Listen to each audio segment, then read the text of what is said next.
Gracias, Tulio. Es un placer estar acá nuevamente con toda la audiencia de lecturas, educación física y deportes. Yo estoy un poco destrenado en el idioma español. Por tanto, yo hablaré un poco en un ratito en español, un poco en portugués para la presentación y yo creo que aquellos que nos acompañan poderão acompanhar, poderão entender de que hablo. Bueno, este trabajo es un trabajo de nuestro orientando, Felipe. Felipe es orientando de máster en ambiente y sustentabilidad, que es ministrado en la unidad Hortensias de la UERGS. E, portanto, minha participação neste trabalho, nesta investigação, na condição de co-orientador, né? Por conta de minha formação em la área ecoturística, em la área de turismo de aventura, turismo vinculado à natureza, e, portanto, né, eu contribuí juntamente com a professora Márcia Berreta na orientação desse trabalho. Bueno, agora me permito falar em português para explicar melhor o trabalho de Felipe. O trabalho do Felipe consiste numa, eu posso dizer que numa incursão que ele fez nos Campos de Cima da Serra, região denominada Campos de Cima da Serra, em que ele redescobriu, né, algumas trilhas que eram realizadas pelos tropeiros. Os tropeiros eram antigos cavaleiros que percorriam essa região aqui do Rio Grande do Sul, né, em busca de caminhos que ligavam principalmente a região sudeste do Brasil, a região central do Brasil, São Paulo, a região pampiana, a região do norte da Argentina, a região do Uruguai também. Então, essa trilha ecoturística que foi mapeada pelo Felipe é uma trilha que já foi feita, né, há dezenas de anos atrás, né, posso afirmar, talvez há séculos atrás, e que vai, em alguma maneira, sendo redescoberta, mas redescoberta agora de uma maneira com outro vínculo de exploração, né, a exploração ecoturística. E aí o trabalho do Felipe basicamente consistiu em mapear, então, essas trilhas. Ele identificou 9 novas trilhas aqui para, né, os caminhantes, os praticantes do trekking, né, do senderismo. E essas 9 trilhas têm algumas de trajetos mais longos e outras de trajetos mais curtos, né? Então, nós temos trilhas desde 20 quilômetros de percurso até 3,5 km de percurso aproximadamente.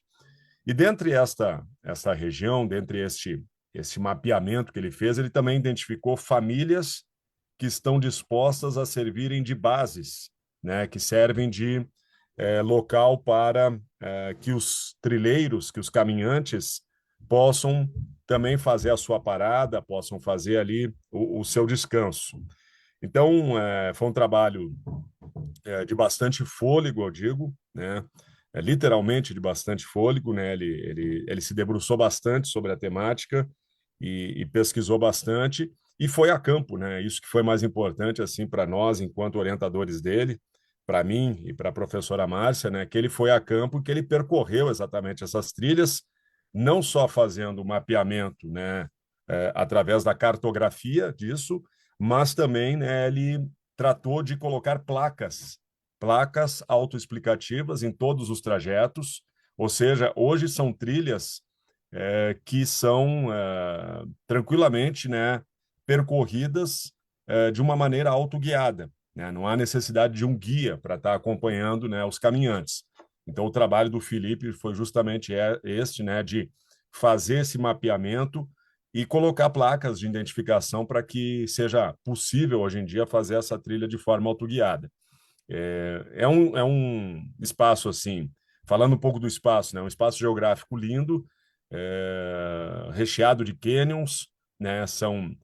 Fica basicamente na divisa entre os estados do Rio Grande do Sul e de Santa Catarina, aqui no Brasil, e é possível, né, desse altiplano se enxergar o litoral. A gente consegue, né, ter a visualização quando o dia permite, né, ter a visualização tanto da região do Planalto, dos campos de cima da serra, quanto da zona litorânea, né? Então se enxerga assim a muitos e muitos quilômetros de distância. Então é um local muito bonito. E é uma situação que a gente tem observado agora aqui na região, de que tem crescido bastante, né? Esse turismo de aventura, o turismo de trilhas, inclusive, né, o próprio governo do estado do Rio Grande do Sul, né, tem feito alguns investimentos nessa área para tentar, né, resgatar um pouco do que já foi o passado e do que pode se tornar agora o futuro, né? Então, é um trabalho extremamente importante aí para o que vem pela frente, né? A gente sempre tem a prerrogativa dentro desse programa de pós-graduação de fazer com que os nossos mestrandos, né, com que os alunos que concluem o master, de eles apresentarem um produto final, né? E esse foi o produto final apresentado pelo Felipe.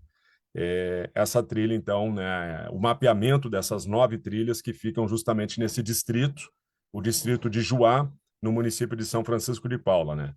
Para encerrar, vale destacar que o município de São Francisco de Paula ele tem uma extensão enorme, ele é um dos maiores municípios aqui do estado do Rio Grande do Sul, ocupa a 6ª posição nesse ranking, então ele tem uma grande extensão de terra, apesar da sua sede ser reduzida e ter apenas 21 mil habitantes, né? Ainda assim, né, o município é muito grande, composto, né, por uma série de fazendas, uma série de grandes propriedades territoriais que também servem também, né, para o plantio, para outras culturas. Então, Tulio, eu creio que foi possível entender as palavras que pronunciei sobre o artigo, sobre a investigação de Felipe, na qual eu, né, estive como co-orientador deste trabalho científico, um trabalho que culminou com a formação master de Felipe em ambiente e sustentabilidade, acá em UERGS, na unidade Hortências, em São Francisco de Paula. Gracias, Tulio.